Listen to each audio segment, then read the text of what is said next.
TV's longest-running current show may be in trouble. The Jeffersons, now in its 11th season, is having ratings problems.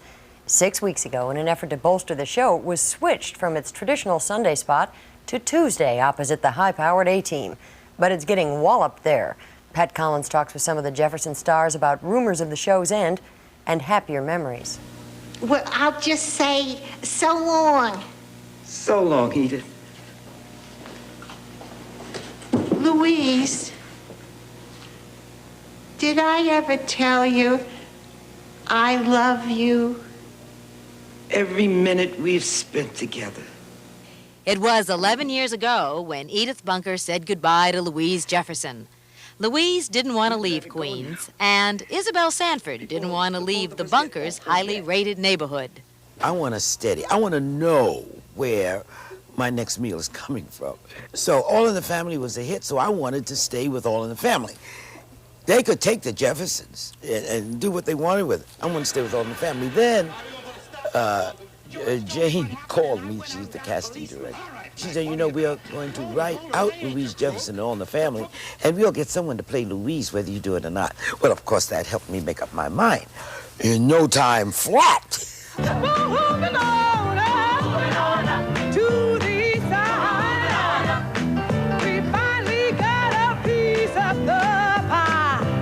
When the Jeffersons moved on up, they brought with them a mainstream audience that for the first time saw a middle-class black family in a television series. Heretofore, we talk about black shows as though it's something foreign and we're from another planet, and life is different. We all experience the same problems that everyone else experiences, and people can relate to us. They don't think of us as black. They think of us in the same situations that they're in. Well, I think we made a lot of contributions for young blacks coming up. And as you asked me before, role model for our black women. But I'd like to think I was role model for any women. George Jefferson's image is another matter. He is not as strong or smart as Louise and Florence, and at least one cast member thinks that is a big mistake. How about that? 4 Johns, no waiting. He's a man who has fulfilled the American dream. Without benefit of an education, a formal education, he has educated his family, sent his son to college, opened 7 stores, and started, you know, on his own with one little independent store. This is what everyone comes to this country dreaming that they can do. It's a lot of fun, but sometimes they make him a little dumber than he needs to be. All we have to do is get to the hospital. Okay, I'll call a taxi. Where's the phone? I don't know. What? Help! George has not gotten any smarter over the last decade, but he has changed in other ways. Long gone is the Archie Bunker approach to human relationships, but mellow he's not. Well, not mellow, but they took away all of the bigotry and all of the, you know, the ugliness that used to be. The one that what started originally, we had those things just to get people's attention, which naturally, if you hear all those kind of words, on, you know, it's going to make you watch. A week ago, the cast and crew of the Jeffersons taped their last original episode of the season. The skeptics are saying it was the last time all the Jeffersons will be together. Their fate now rests with CBS programmer Harvey Shepard, who was quoted as saying, "The Jeffersons are tired." You know, a lot of times executives work very hard, and they rarely get a chance to get the kind of time off that other people do. And I thought maybe what Harvey meant was that he was tired. And I think during the coming months, he's going to take a nice vacation, and he won't be tired anymore, and he'll be able to look at the Jeffersons with fresh eyes. Pat Collins on whether the Jeffersons will move up or out. It's now 17 minutes before the hour. What way I figure niggers okay been on TV and all. No offense. For 20 years now, the NAACP has protested that there are not enough meaningful roles for blacks in show business. In 1986, there seemed to be more blacks than ever on television and in the movies. The NAACP says there should be even more. Every year, the civil rights organization honors entertainers who portray blacks in a positive way. Here are 2 of the nominees for this year's Image Awards. Oh, my boy. You know, Saturday's my birthday. I'll be 48 years old. Right, Dad. It's circled on my calendar. Oh, man, thank you. You did it.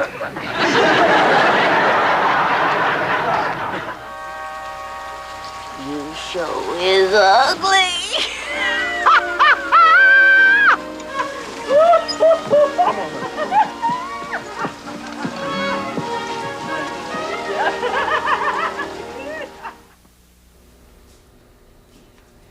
Actress Margaret Avery, who played Shug Avery in Color Purple, joins us now from Los Angeles. She has been nominated for Best Performance by an Actress. And here in New York, Malcolm Jamal Warner, nominated for Best Performance by a youth actor in The Cosby Show. Good morning to both of you. Good morning. Good morning, Charlie. You both are highly recognized, highly awarded young actors in this business. For you, Margaret, has the nominations and all the attention that you have received after paying your dues resulted in more roles, more opportunities? Do you find that today, as a young black performer, there's lots of work? I would say that the most that has been beneficial for me is the acclaim and the recognition by the public, and as a direct result of the nomination, I have been able to perform my one-woman show throughout the United States and as well as Europe. But as far as many film roles, no, I would not say, in comparison to probably my white counterparts, there's just no contest. Is it because people, why? I mean, is it overt discrimination or is it simply ignorance?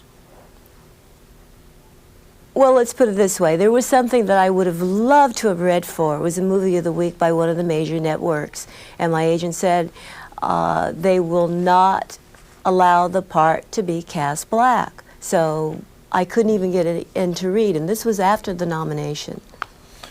So with that kind of thinking, and now what I'm saying is that, Charlie, this role had nothing to do with having to be in a family situation or married or anything like that. It was the kind of role that the lovely Alpha Woodard has in St. Elsewhere. You know, nothing involved with that. So it just told me right away, hey, kid, you still got a long way to go. And how do I fight this kind of thing? Take the network to court, and then I'm blackballed, you see. It's very difficult. And as far as when you look at the amount of minority talent that's out there, and you look at the number of shows that are on every night, I'm talking about television, even go to the box office, there's not enough. There's not enough. You look at the sponsorship of these shows, minority, the population really supports these products. In terms of they're the people that are buying the tickets, and probably even larger percentage than perhaps they're a portion of the population.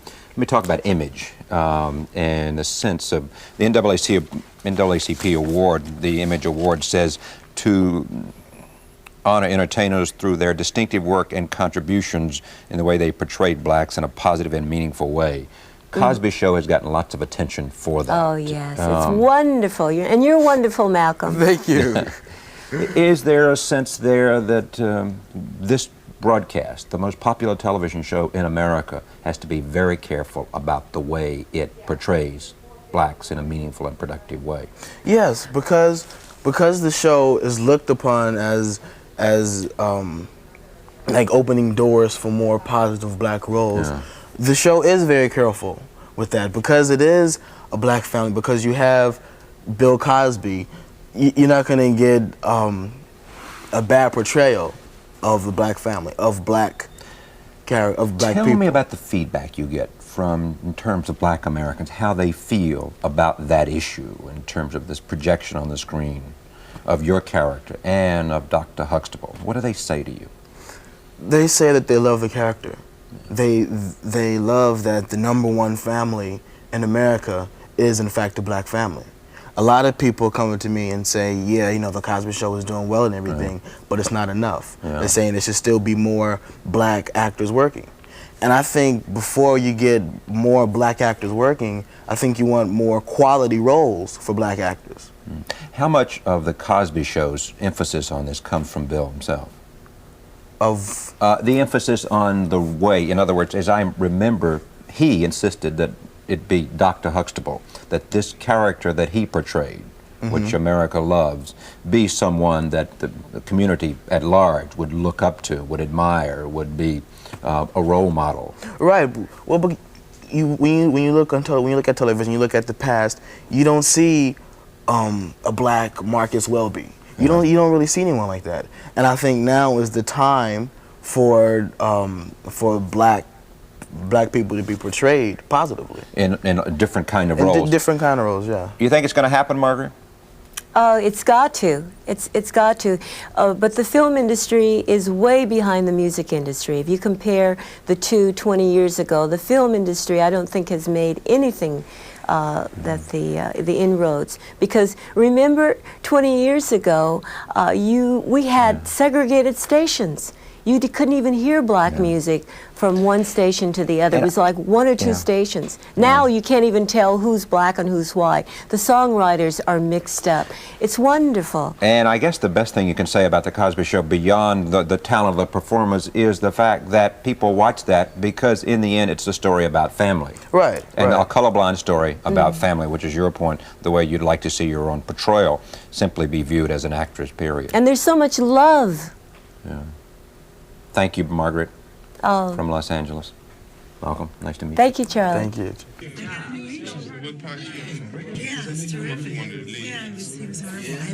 Well, whatever job oh, could you, sucker? Why you be gotta pull a knife on me? I be got no weapon. Let's go outside so I can cut you. So what you think, man? Do you think it was good? Oh, I don't know. I think we can do better. I'm Jimmy's main squeeze. Please don't hurt him. He's all I've got. And then they said I wasn't black enough for the part. Yeah, sometimes I think that white people don't think that light-skinned blacks can play street hood. Same thing happened to me. I was at a casting call once, and the receptionist asked me what I was here for. Then she asked me if I was black. Oh. But now I'm working. I use suntan lotion. Stop trying to kiss me. Get your hand off my leg. Get your leg off my hand. The director said you have to meet me at my house at 12 midnight. Girl, I ain't stupid. I was there at 11:59. It is 15 minutes before the hour. Over these last 20 years, Diane Carroll went from being the very first black woman to star in a primetime series to being one of the hottest actresses in the world of evening soaps. Now, how she got there is a fascinating story, which she is now sharing in a new book. Recently, I had a chance to talk with her about it. So, you really are a cat after all. You're walking out on me for the second time. You're the one who opened the door. If you want to go, just remember one thing. It's very, very cold outside. Millions of TV viewers around the world know her as Dominique Devereaux on the nighttime soap opera Dynasty. A strong, competitive, powerful, and beautiful black woman living in a white world, somewhat like the actress who plays her. But it hasn't always been like that for Diane Carroll, who has written a tell-all, or almost all, autobiography, a process she found very educational. I learned a great deal. I learned to be much more careful when one makes decisions about sharing one's life with the opposite sex. It seems to me you write very candidly about some of your past relationships with David Frost, with Sidney Poitier, with your husband. As you were writing, and as you were being that open, were you worried what they'd say? What they'd feel? In the beginning I was, and then as I went over it again and again and again, and I began to edit, and I felt that there were certain aspects of each relationship that were not necessary to report. I think that David is satisfied. It was important to me that both David and Sidney were satisfied. I don't know Sidney's feelings on the final chapters that now appear in the book because he didn't read the final chapters. I am really not as concerned as I might have been had they both not opened this can of peas themselves several years ago. David wrote about me several years ago, and Sydney wrote about me several years ago. And not that this is a tit-for-tat situation, but I wanted to write about myself, and it included these two relationships. I think I've related them as honestly as I possibly could.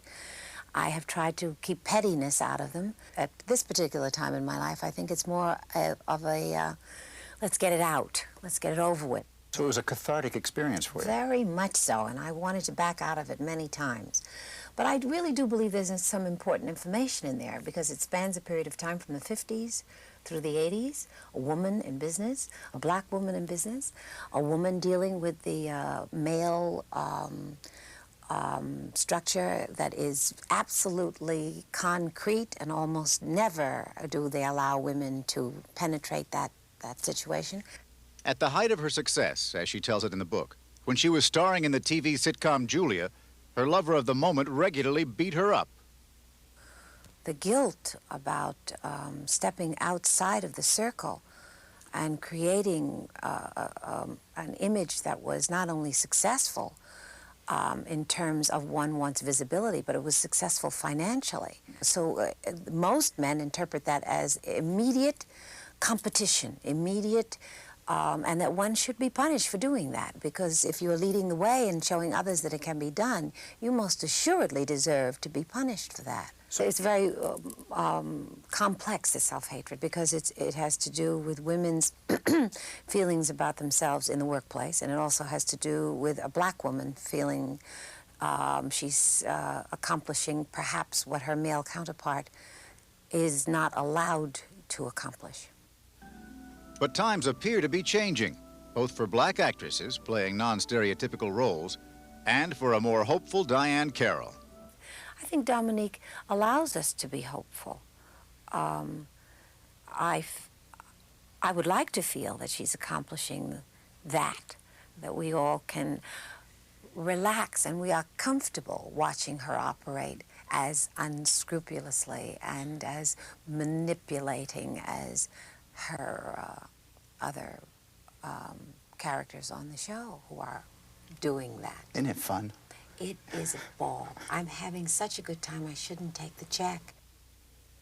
So there you see that Diane Carroll right now is doing very, very well for herself, and she loves the role. A real survivor. How she managed to stay with it all of this time? Well, you know, she just always hung in there, and she said that one of the things that she recognizes now is that when things were going very well, she let the ball drop. When she was writing at the top of her career, she would pull back, and she doesn't want to do that now, that things are going so swimmingly. Obviously, neither does the public. That show still does very, very well. Still does very well. Long distance. No, I won't be. How can she tell? No, because I have an analyst appointment at 7 o'clock at night. Could she feel more black? And no, then I have to go to the hairdresser. Do you have the Black final acid? say on whether I get cast or not? I'm directing the film. Okay. No, I can't, Mom. No. Listen. Yeah. Go on. I'm sorry, she's distracting me. I just can't go through. Maybe it's 7? 8 o'clock. 8 o'clock? All right, 8. And I understand you're looking for I understand you're looking for a tough girl. I can play a tough girl. Thank you. I said I can play a tough girl. Thank you. Wonderful. The 3-year-old federal holiday honoring assassinated civil rights leader, the Reverend Dr. Martin Luther King Jr., will be observed officially Monday. In conjunction with the late Dr. King's birthday today, President Reagan called King, quote, one of our greatest American citizens.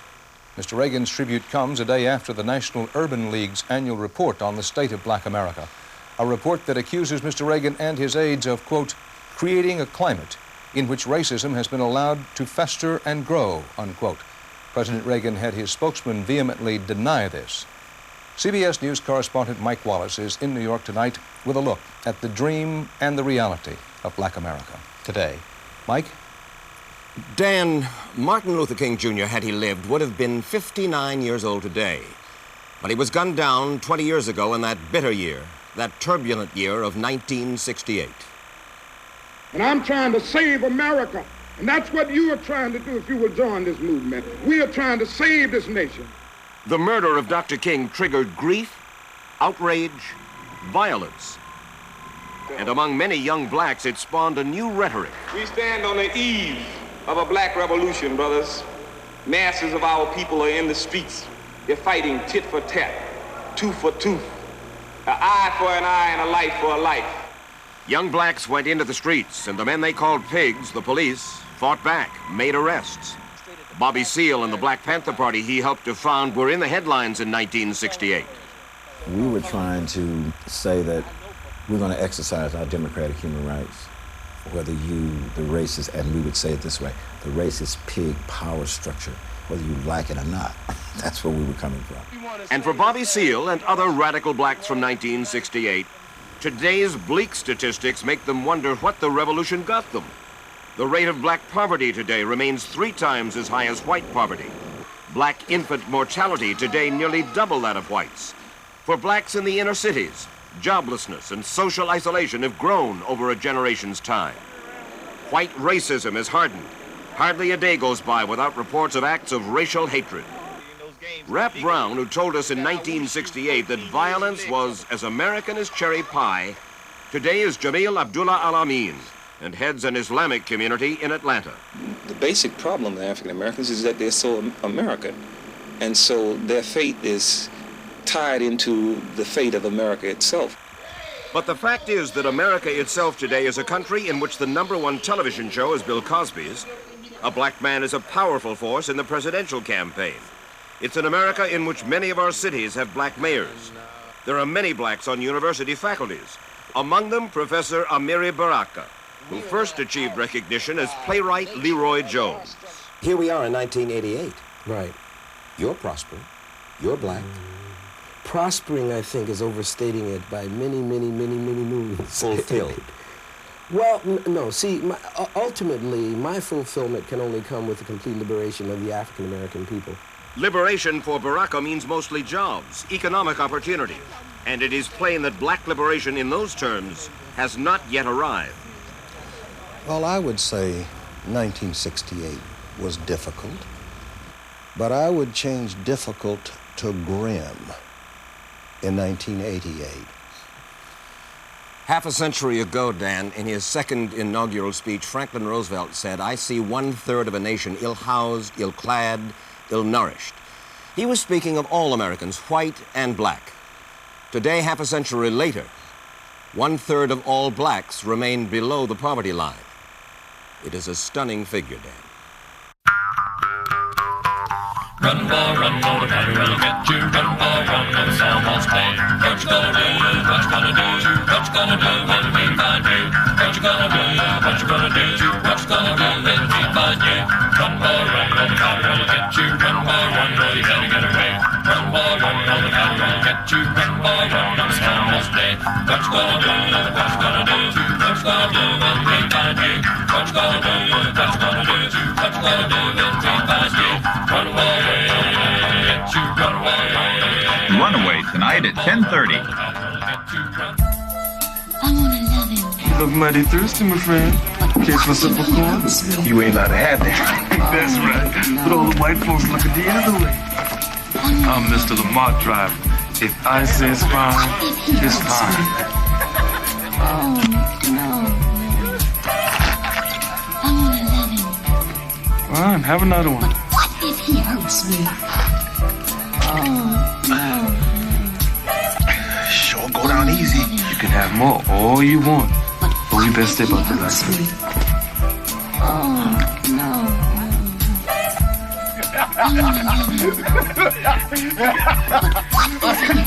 Another drink. I want another drink. And I told you how to get it.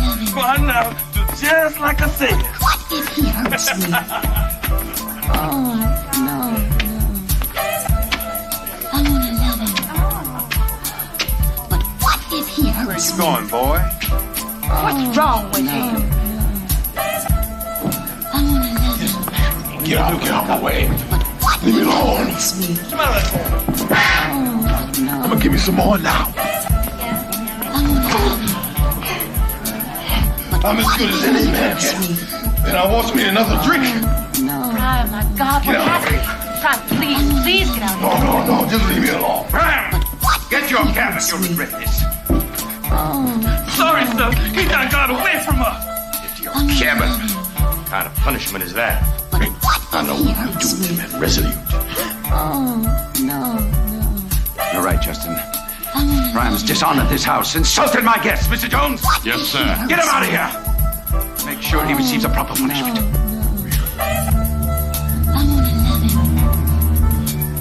But what if he hurts Yes, and just what would that be, sir? Oh, no. I want to love him. I leave that to you. But what if he hurts me?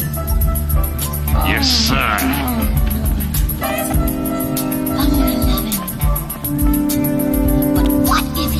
Well, I guess I'll be leaving. Oh, no. Justin. Dear, I'm sorry about all this. But what if he hurts me? Oh, no. What are they going to do to him? You heard my father. They receive the proper punishment. What if he hurts me? Oh, no. You saw the look on that overseer's face. I want to love You got to put a stop to this. George, this is my father's house, and you are his guest. Don't forget that. Used to knock them cats that floss a lot. When you talk a lot, then it could cost you.